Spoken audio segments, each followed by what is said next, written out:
Hello everyone and welcome back to my channel. Happiness is something that most people are chasing after. Most people wish to be happy. It's a goal almost everyone has on their lists. But have you ever wondered what exactly is the reason why you are chasing happiness?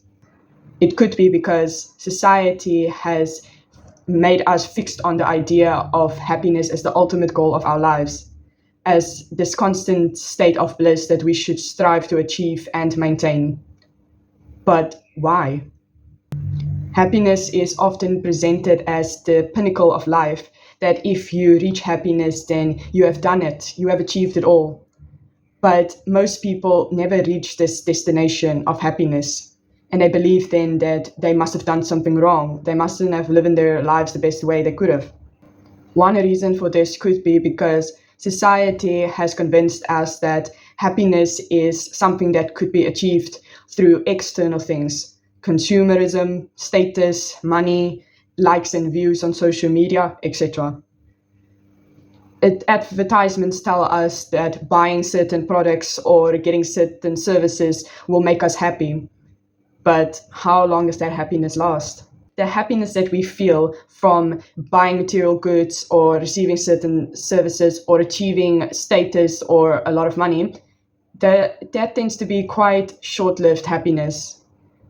And therefore, people crave more and more because they have to make up for how short-lived those happiness is. They try to achieve real long-term happiness by achieving a lot of the short-term happiness right after each other so that they can seemingly achieve long-term happiness. But unfortunately, it doesn't work like that.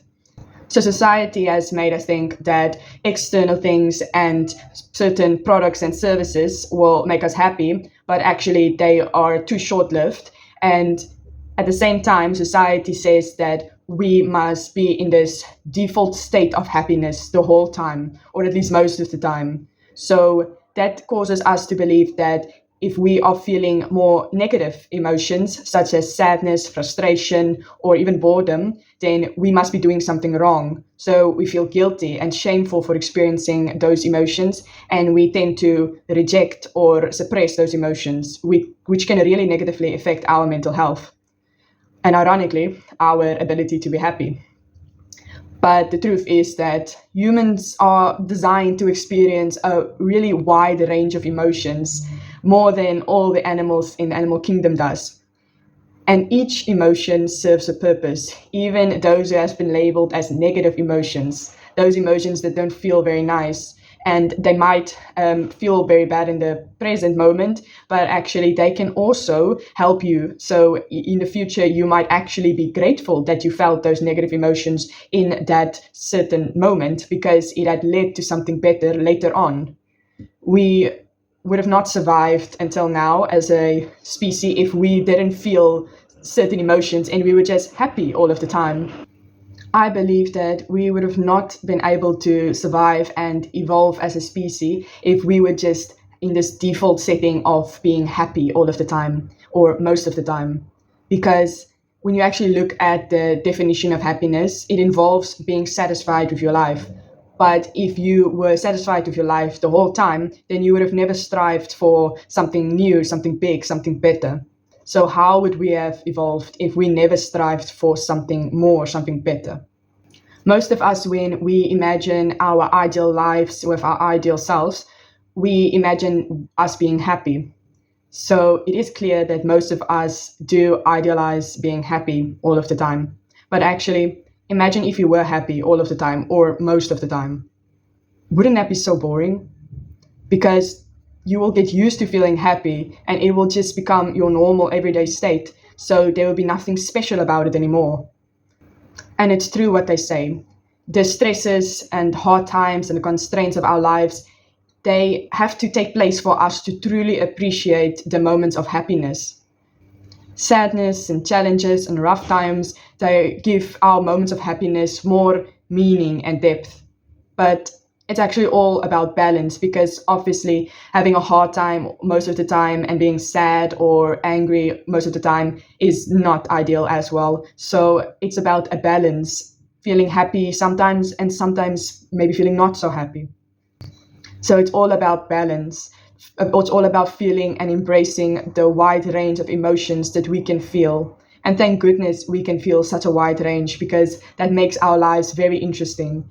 It is fascinating, actually, how we can go through many different types of emotions in just one day, depending on what happens, how we feel, and what thoughts we think. Happiness is also a very fascinating human emotion. It can be fleeting, it can be long lasting, it can be deep and profound. There is many different kinds of happiness depending on the situation and the individual. For example, you can feel a very quiet, subtle joy while you watch the rainfall versus the ecstatic, almost overwhelming happiness and pride you feel when you graduate from university. Both these kinds of happiness from the examples are different, but both very valuable, each serving their own purpose. So I'd really hope that you would acknowledge and embrace all the kinds of emotions you feel and not just focus on wanting to be happy. Because ironically, trying to be happy actually stops you from experiencing genuine happiness. And genuine psychology research has proven that the people who spend a lot of time pursuing happiness as their goal, they tend to be depressed because they focus in the process of trying to make their lives better and trying to achieve happiness. They focus a lot on the negative parts of their lives or the things that they don't have yet. And they almost obsess over making those parts of their life better or getting the things that they don't have that will make them happy. So then they end up thinking that they actually lack a lot, and that their lives really are not that great. And they don't realize all the things they already have and that they are already perfectly capable of being happy. They forget to be grateful for what they have, and that leads to them being quite negative most of the time, and it can even lead to depression. Yes, you are capable of being happy right now, even if you don't yet live the life that you're dreaming of, or you live the way society says you should be, or your life isn't like the celebrity or billionaire that people idolizes. You are capable of being happy, because happiness isn't really about external things. They do help, but it is actually more an internal thing. Happiness is something that comes from the inside. It is a state of emotional well being that involves positive feelings. It is about being satisfied with your life. That doesn't mean that your life is perfect. It just means you are satisfied with life in general. You are happy to be alive. You do not need a lot of something or really big things to actually achieve happiness. You don't have to experience the most exciting, almost life changing events all of the time to feel real happiness. Actually, the irony is that some of the most profound feelings of happiness comes from very little everyday things, things that most people miss while they are busy being busy. And sometimes happiness comes when you least expect it, when maybe things didn't go as planned. So I hope that you realize that happiness doesn't come from external sources, and also being happy is your responsibility, and you can influence whether you are feeling real happiness or not. It is not someone else's responsibility. I believe that there are too many people who sit back and wait for the universe to bring them happiness, or they think that it is other people in their lives' responsibilities, such as their parents, their friends, or their romantic partner. So they tend to blame those people or the universe in general if they are not being happy. But real happiness mostly comes from the inside, so it's your responsibility. And being happy can partially actually be a choice. That doesn't mean that you pretend that your life is perfect and force yourself to feel happy. It just means realizing that being happy is about how's your mindset, how do you view life, and what is your internal state. People who don't realize that happiness is their choice and responsibility, they get stuck in a vicious cycle of self-pity and inaction and complaining and venting, hoping someone or something will magically fix their situation, improve their lives, and lead to them being happy. Happiness can be a choice because It's about taking responsibility of your outlook on life and finding joy in the little everyday things. It's about taking responsibility in becoming the best version of yourself, becoming who you want to be by working hard on yourself. Happiness is a choice, but it isn't actually something you should choose to be a goal directly, because happiness should rather be the reward or the consequence of another action, such as improving yourself and creating the life that you want and appreciating the everyday things, the small things, by being more mindful and in the present. Should be the consequence from working hard on your relationships and working hard on adopting the right habits. Happiness becomes a choice when you realize that you do have the power to influence your own emotional well being and life satisfaction through your own actions, attitudes, thoughts, and mindset. Because external factors and circumstances only account for about 10% of your happiness. And then about 50% of your happiness is influenced by your genetics, but the remaining 40% is in your control. And it mostly is influenced by things on the inside, such as your thoughts, perspectives, and mindset, but also by your own actions and hobbies and daily habits. For example, in regards to perspective and mindset, you can reframe challenges. So you can either view setbacks and difficult times as opportunities for growth and to improve, or you can view it as something that is meant to set you back and dwell on the negativity.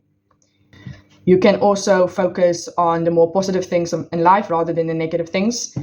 You can choose to notice and appreciate the good things rather than just focusing on the negative things, which is usually there as well, which will influence your overall mood.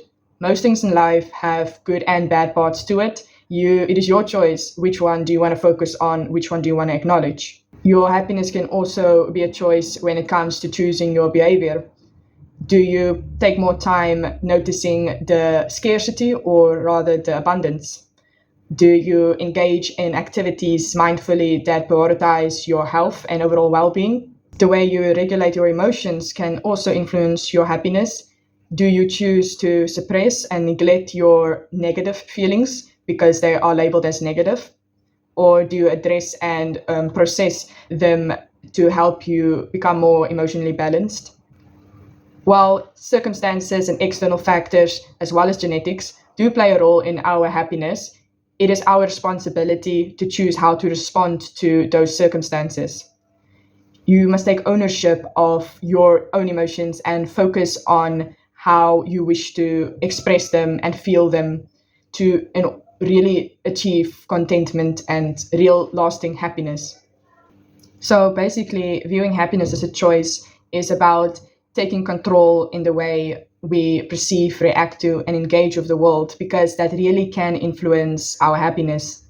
Sure, we can't control everything, and bad things do happen, and we experience times of grief, sadness, anger, frustration, etc. But we do have enough control to make a meaningful difference in our well being by realizing it is our responsibility to not sit back and wait for happiness or just depend on external factors and circumstances to become ideal for us to be happy. It is about realizing that happiness comes from the inside and is influenced by the little things you notice throughout the day, the thoughts in your head, and the little things you do throughout the day, because those tend to add up.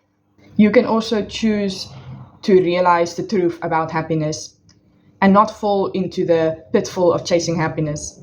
Because when happiness is our goal, it often leads to frustration because happiness isn't a permanent state and it is usually rather the byproduct or the consequence of achieving something else and not necessarily something that you could achieve alone.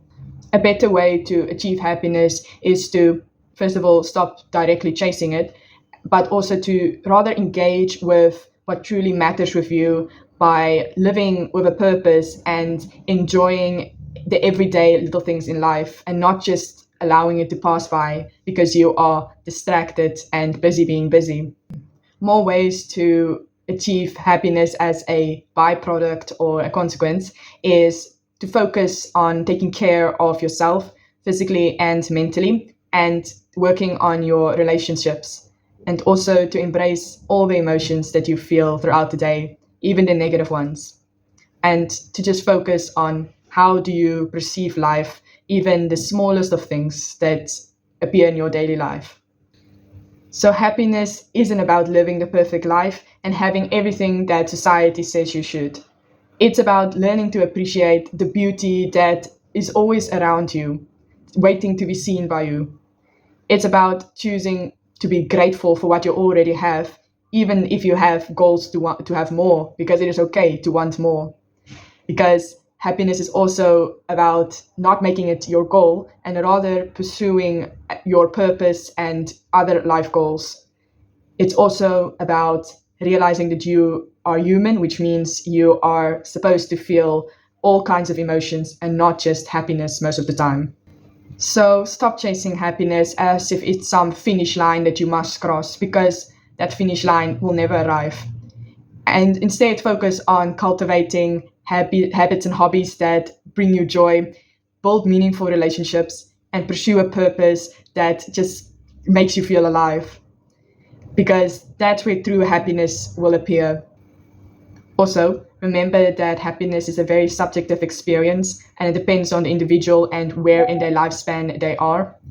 So everything I've said in this video is heavily influenced by my view of happiness, but I do hope that it helped expand your view and understanding of happiness and how to achieve true genuine happiness. To help you better understand what genuine happiness is like, allow me to tell you about some of my most happiest moments in the year 2024 that I recorded in my journal. They might surprise you. I was walking at a fast but comfortable pace on the treadmill in the gym downstairs, and next to me was a beautiful stranger on the treadmill walking at a fast pace as well. I was listening to an excellent audiobook while watching the raindrops fall on the shiny brick pavement outside, making little ripples on the puddles of water. My fingers were slightly cold from the breeze entering through the window, but my body was warm thanks to my fast walking pace. In another profoundly happy moment, I was walking home from campus while listening to lovely music. There was a bright rainbow in the sky next to the grey clouds that had delivered rain throughout the night. I walked with a little skip in my step down the empty and very peaceful street. I also touched the wet leaves of the pretty green bushes as I walked past them. In another happy and simple moment in 2024, I was sitting cross-legged on my bed with my eyes fixed on the sky above Table Mountain. As much as the window in my apartment allowed me to see, I saw a gorgeous sky transformed into an art piece by the setting sun. The shapes of the clouds and the bright shades of colors kept a smile on my face and in my eyes until the sky was completely dark. Another happy moment was when I was sitting on a bus and I was sitting at the window side watching the gigantic buildings of Beijing, China pass by by one. Music I was really into at the time was playing through my AirPods, and I had to tilt my head back to appreciate all of the towering skyscrapers. But I also lowered my eyes to look at the people on the yellow public bicycles and the private-owned scooters going by their everyday lives without knowing that a traveler from a faraway country was watching them with awe. My happiest moments from 2024 are not extravagant or life-changing events, but simple everyday experiences that really filled my heart with genuine happiness. These moments were very peaceful, and it was moments where I really was in the present. So happiness isn't necessarily about achieving anything or gaining anything. It's more about being present and appreciating the beauty in small everyday things. Thank you so much for watching, and I hope to see you in my next video. Until then, take care of yourself and keep striving to be the best version of you.